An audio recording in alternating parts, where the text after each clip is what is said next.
And welcome to another episode of Experts Speak. I'm Michael DeLon, and today I'm talking with Vanessa Brewers. And well, Vanessa, first of all, thank you for spending some time with me today. Yeah, thank you. It is going to be a really fun conversation because Vanessa is going to help us understand how to really close the gap between who we want to be and who we're really showing up as. And I don't know if you've ever dealt with that, but I know I have. And Vanessa's an expert at helping business owners, entrepreneurs really close that gap. So that's what we're going to be talking about. Vanessa, tell me, how in the world did you get to doing what you do today? Hmm. I have always been very ambitious, very driven, hardworking to a detriment. I think a Okay. lot of entrepreneurs understand what that means. Yeah. I have high school track records as a sprinter. I graduated with a master's and bachelor's degree in 4 years combined. I Wow. was working in the C-suite of a huge corporation at 25. I mean, and just working hard. I'm smart, but I worked my butt off. Mm-hmm. And it was all coming from this place of really intense drive and really intense ambition. But if I looked a little closer, it was also coming from deeply being unsatisfied, totally restless. I backpacked for 2.5 years in my 20s. I just lived nomadically. And the best parts of my trip was planning the next one. And then I'd arrive and I'd be thinking about the next one. It was that. I think especially entrepreneurs can relate to this. The next goal, the next win, the next client, the next revenue target, then, this chasing. Yep. I was on an endless and exhausting chase, but to everybody else, I looked successful and impressive and brave and courageous, but I was dying. I was so lonely. I was deeply unhappy.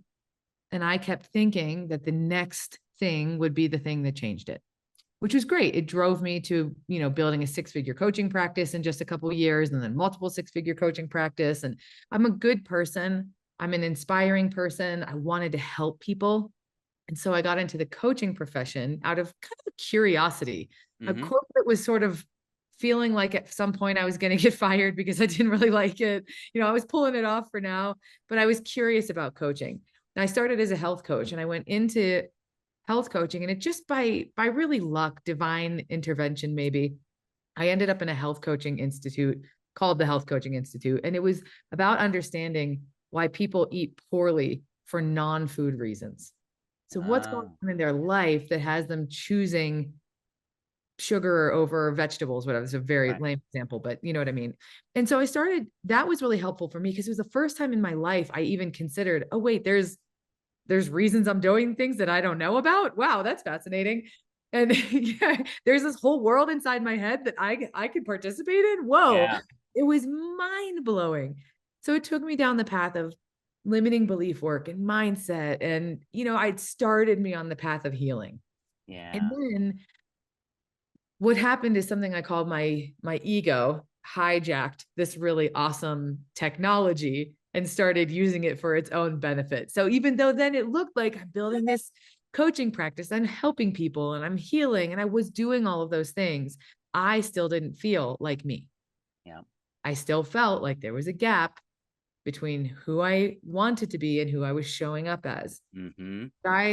When I started to go even deeper, I realized that what was really happening was that on some level, everything was just a strategy to get ahead. Mm-hmm. Even if it was a good strategy, a spiritual strategy, a healing strategy, it was still all about getting ahead. And then I realized that deep down, the who we want to be is us. We want to be ourselves. We just want to not hide the bright parts and shame the bad parts and perform the messy parts in a cleaner way. Like we want to be allowed to be offensive and bold and quiet and loud and courageous and be able to make people upset and still feel love and genuinely feel like ourselves. So when I realized that that's what was going on, I shifted my attention and started to do that work. And a lot of things came down: relationships, my business, finance. I mean, everything collapsed, really everything. And I was left in this just like rubble state. I didn't know who I was. I didn't have the business. I didn't have $1 in my bank account. I couldn't pay my rent. I mean, I had been a multiple six-figure entrepreneur for 10 years. That was Mhm. hard. Yeah. Left to just sit in the rubble. The only thing left was me. And so when I finally stood up, I was like, I have nothing, but I finally have myself. Yeah. And when I started to rebuild from that place, it's a completely different ballgame. So Wow. Thank you. yeah.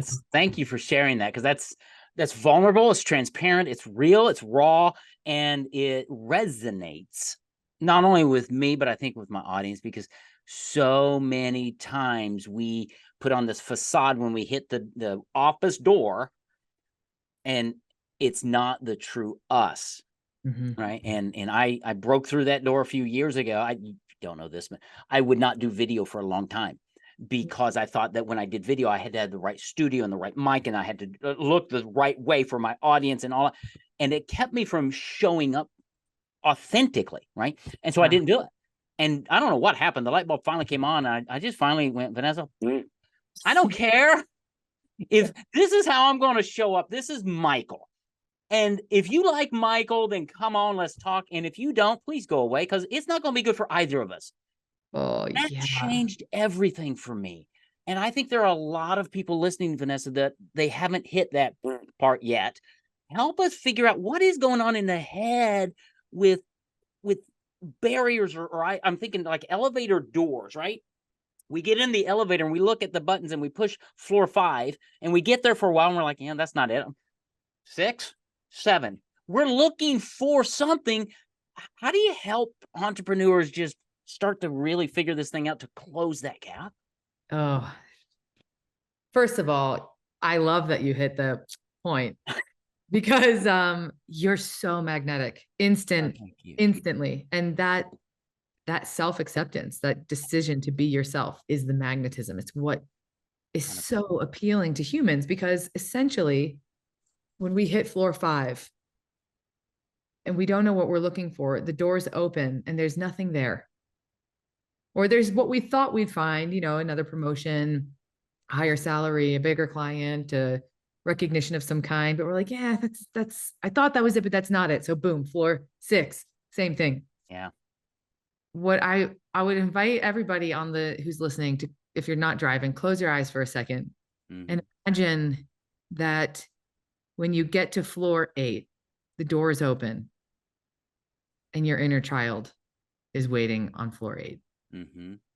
And you open the door and they're standing there alone and tired and scared and abandoned. And when they see you, their eyes light up. Maybe they burst into tears with relief.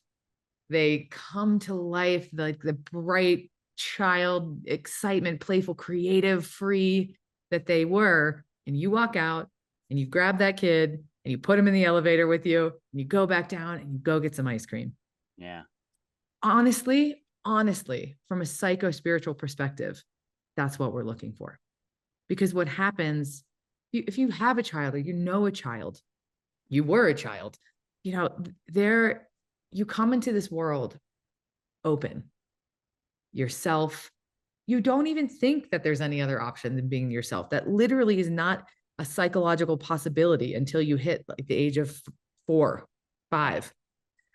And so you're just going through life, just free, being expressive. If you're angry, you're angry. My 3-year-old can go from rage to giggling in like 4 seconds flat. And then she's not embarrassed about it afterwards. She's like, Yeah. get my juice box, Right.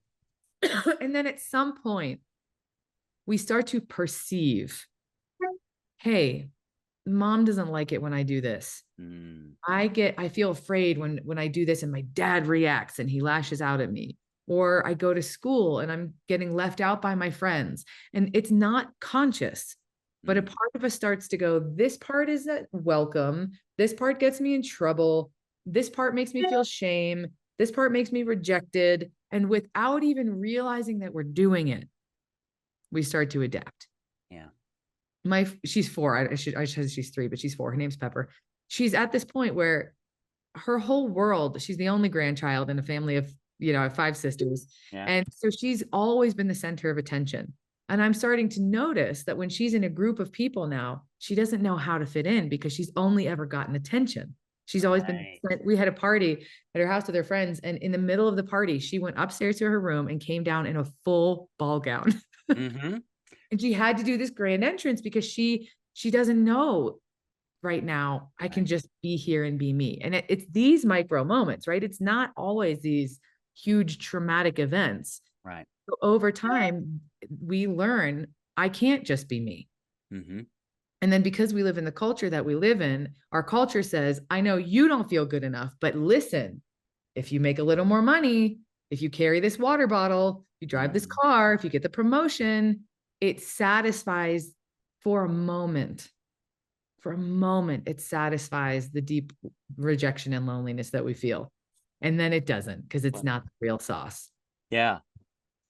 So much there because we live, we normally don't live for ourselves. We're always living for somebody else, right? But we don't understand. Most people don't understand the subconscious mind. And you mentioned it a little bit.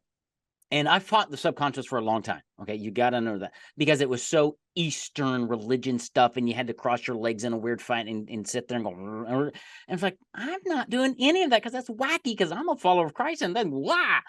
And then I realized that God created the mind. And I started learning that if 95% of my actions are controlled by my subconscious because of everything you just talked about, all these little doors and caverns and elevator floors, let's say, that are controlling how I show up, I can either go through life fighting it, or I can learn how to open those doors and embrace it and reprogram what's on level 3. That's If I right. don't like it, there is a way to make level 3 look more like level 7, Mm-hmm. right? And that helps me to show up authentically, gets people to bond with me. And we have great conversations and we connect and we do wonderful things, but it's because we're not hiding behind who, right? Is that fair? 100%. Yeah. What? How do you, I mean, business owners are struggling with this. I think some business owners know it. I think a lot of them don't. I Mm, think they're going through life with a low grade fever yeah. in that they know something's wrong, but they haven't really put their finger on it yet. Is that what you find with? 100%. Yeah. That's probably the one of the deeper layers, like something is wrong, but I can't quite figure it out. I would say on the surface, it's expressing as anxiety, imposter syndrome, Yeah. uh, perfectionism, rewriting. You probably see this, writing and rewriting your marketing, your niche, your, not being able to put yourself out there, or the results that they're experiencing in their business are that they're not really pulling in a lot of leads and they can't be consistent with what they're doing. And they're so they can focus on those strategies and invest in another program and double down on the marketing budget and it still doesn't work. And then they start to go at some point, hopefully enough stuff doesn't work. Hopefully enough stuff doesn't work that you go, maybe, just maybe it's something I haven't looked at yet, which is the Yeah. inside. Yeah. Yeah. I just thought my new company, I'm going to start a new company after this conversation. It's going to be called the Shiny Object Company because Yeah. everybody's looking for that next shiny object, right? But to realize it's not it. That next thing is not it. It Yeah. is being, I mean, I talk with clients all the time and prospects going, tell me your story. And Mhm. and they'll tell me their story kind of like you did. And I said, have you ever shared that in your marketing? Well, Mhm. no. I'm like, no. That is exactly what people are looking for. And when we pivot them and position them that way, oh, it is magical. Yeah. People and they're dumbfounded. It's like because you're real. And think about this. Like, I love that you just shared that example. It's so perfect because as the business owner, you're so terrified to do that and be yourself until you then realize that everybody in your market that you're selling to is looking for themselves. Yes. So they don't know that. They're looking for a shiny object. But when there's like, how do you shine brighter than a million shiny objects? How do you stand out in your market? Yeah. By being a different quality of shine, by being something that shines differently or brighter or a different color. And you don't do that by getting shinier. You do that by differentiating. And the way you differentiate yourself in a market where everyone's trying to be the same is to Mm-hmm. be yourself. Yeah. Absolutely. You know, that the idea that just hit me was the difference between a diamond and cubic zirconia. Because they both shine. They're both brilliant. They both do. but the authenticity is what makes them different. That's why a diamond is Oh, valuable. what a metaphor. That's so Right? good. Yeah. So we have to be authentic of who we are, and have the internal confidence to go, I'm going to share myself, and I realize not everybody's going to like me. Not Which is everybody's going to not, receive. yeah, Go ahead. that's not trivial. You know, we use this word authenticity. And I remember when I really started to look at this piece specifically, I was in a very spiritual program for business owners, Mm-hmm. specifically for coaches. And there was one of the 10 months dedicated to self-expression. And arrogantly, as I do sometimes, I walk in and I'm thinking, this month isn't for me. I got no problems with expression. Oh, no surprise. I feel like a trap door opened up from underneath and I free fell for about 10 months. Yeah. When I realized that when we talk about authentic expression, you're so accustomed to the way that you show up that you're probably not even aware of the parts of you leave out. Right. I'm pretty provocative by nature. Part of my gifts are being able to look at something in the culture and sense this is not right. This is not Mm-hmm. healthy. This is not useful. But it requires me a lot of the time to be the voice that's standing outside of the norm saying, can we look at this? Because this Yeah. is messed up and it's really harmful. But then that means I'm also the person who's always rocking the damn boat. Excuse me. Yeah. No, seriously. But we need that. But that's authentic. And I was afraid to be that. So I offer that because deeply people are longing to be authentic. There's more and more permission to use the word authenticity, to pursue authenticity, but the actual experience of living authentically requires you to rock the boat, Yeah. upset people you love, be rejected, disappoint people, have boundaries that people don't like, break through patterns of codependency, quit jobs that aren't right for you, leave relationships that aren't right for you, push back on people who are shaming you. I mean, it's the deepest, hardest work there is. It is. Yeah. And you can probably, and I'm speaking way out of turn here, but you can probably only do that when you've done the hard work first of myself with my mind, and taking those beliefs that I've carried for so long that have been pre-programmed per se, and to go, no, I'm choosing differently. I'm going to show up different, because you're right. It's hard when you put it out there and people criticize you or complain, even those closest to you. That's when Mhm. it's really hard. Yeah. It's like, okay, that's your reality in your world, and those are your expectations, and you can live with that. I'm choosing to respond differently to you, Hmm. because I'm not going to accept that for me. Let's Hmm. talk about it. But in business and everything, it's so freeing when you Yeah. can show up, be yourself, and understand that what you have gone through, everybody else needs to go through in order to truly live. I mean, yeah, I'm a follower of Christ, and John 10:10, Jesus says, "I've come to give you life abundantly." And I Mm. look at people, and we're just not living an abundant life because we are chasing that next thing. And it's like, time out.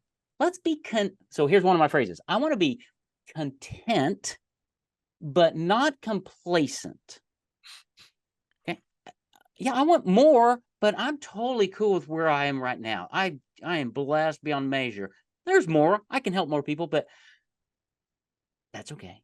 So Yeah. there's a weird dichotomy there of striving and sitting, and oh, got any thoughts? 100%. It's so funny. I used those exact words yesterday on my on my way home from Rocky Mountain National Park. Part of this path, I think you nailed it. The one thing I might add is that there's a level of work required, inner work, understanding that your thoughts create your reality and that your inner experience is a mirror for your outer world, but there's an interdependence between them. So what I mean by that is a lot of people think the way I feel is caused by what's happening outside of me. It's more true to say that what's happening outside of you is caused by how you're feeling inside. Absolutely.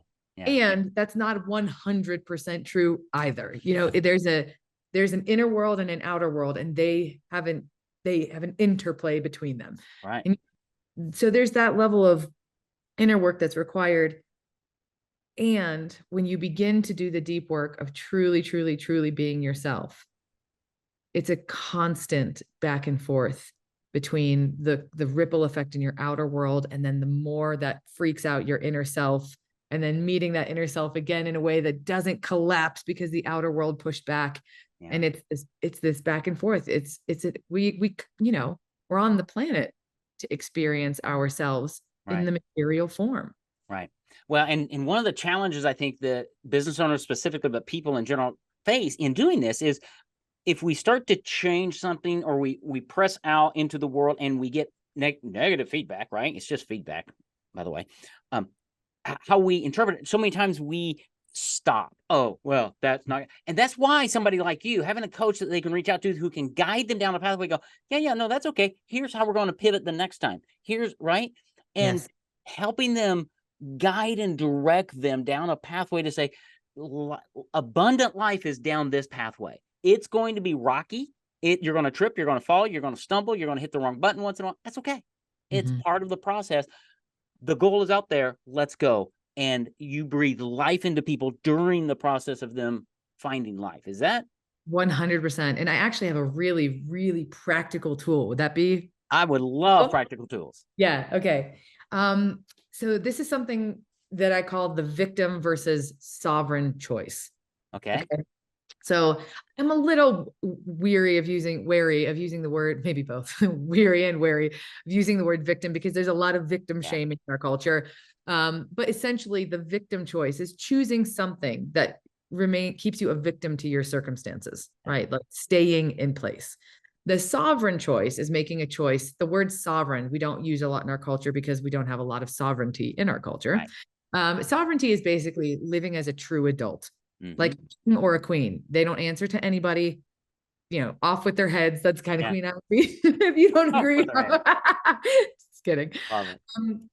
You don't answer to anybody. You don't seek anyone's permission.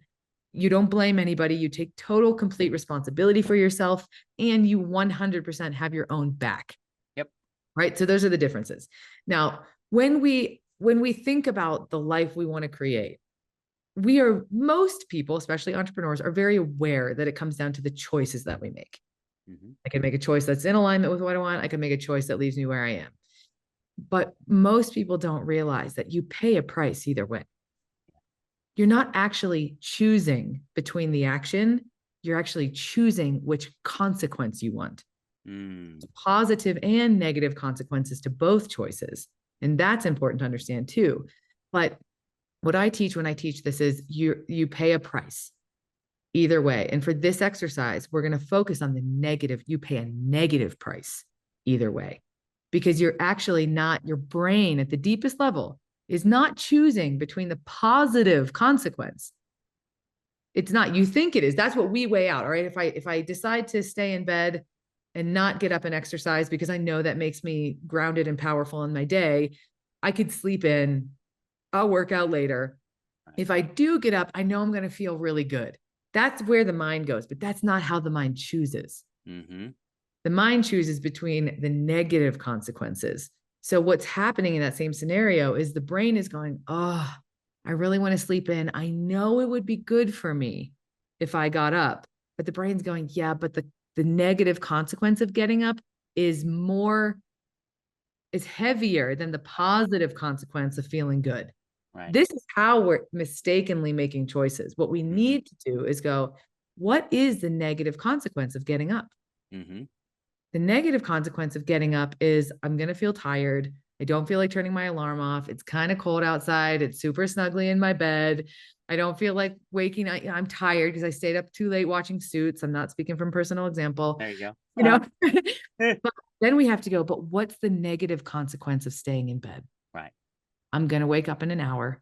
I'm going to feel bad about myself. I'm going to have lost self-confidence. I'm going to start my day off feeling like a fraud. I'm not living my message. So now we're actually weighing which is worse. Getting out of bed and being cold for 5 seconds while I put my clothes on and change and walk out the door, or feeling like a crap for the rest of the day because once again, I let myself down. Now we're actually making a fair choice. Yeah. That's great. So this is what it's very surprising to most of my clients when I teach them that you're not actually choosing between positive outcomes. You're choosing negative experience. And it feels like kind of a weird negative thing, but it's so helpful because now we're actually in a fair fight.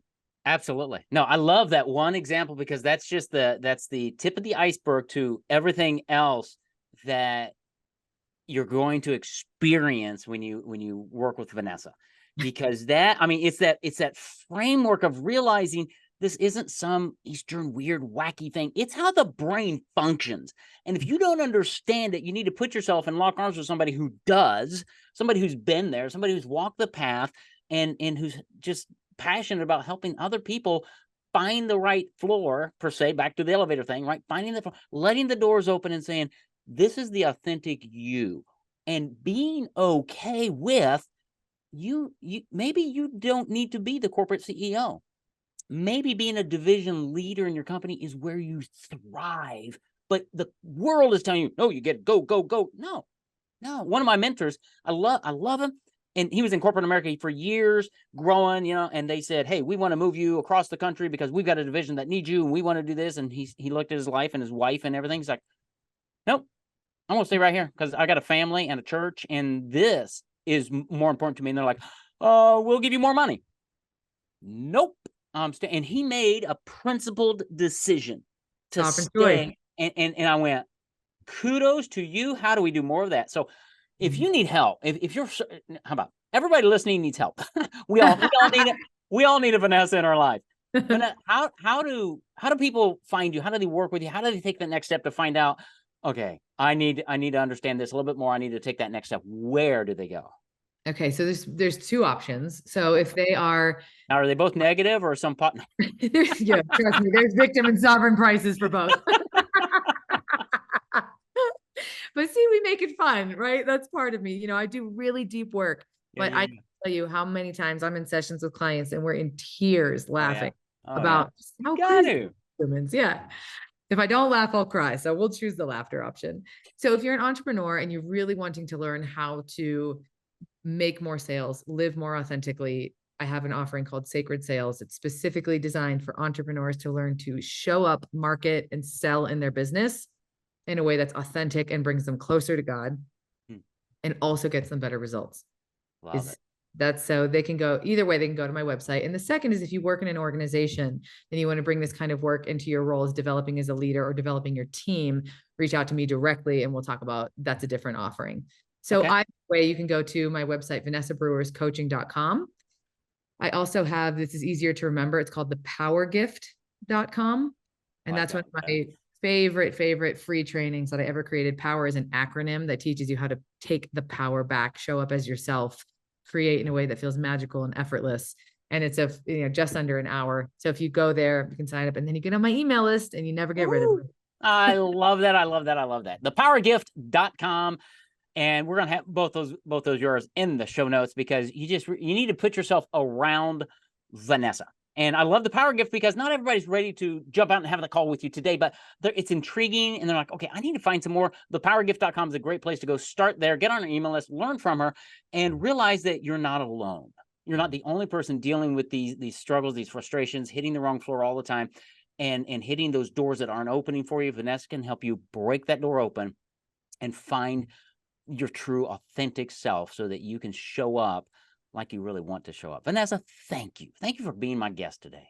Thank you. Thank you. Thank you. So again, delightful is the word that keeps coming up. I love that word. Well, thank you for a delightful conversation. Thanks for listening to Experts Speak. Y'all have a great day.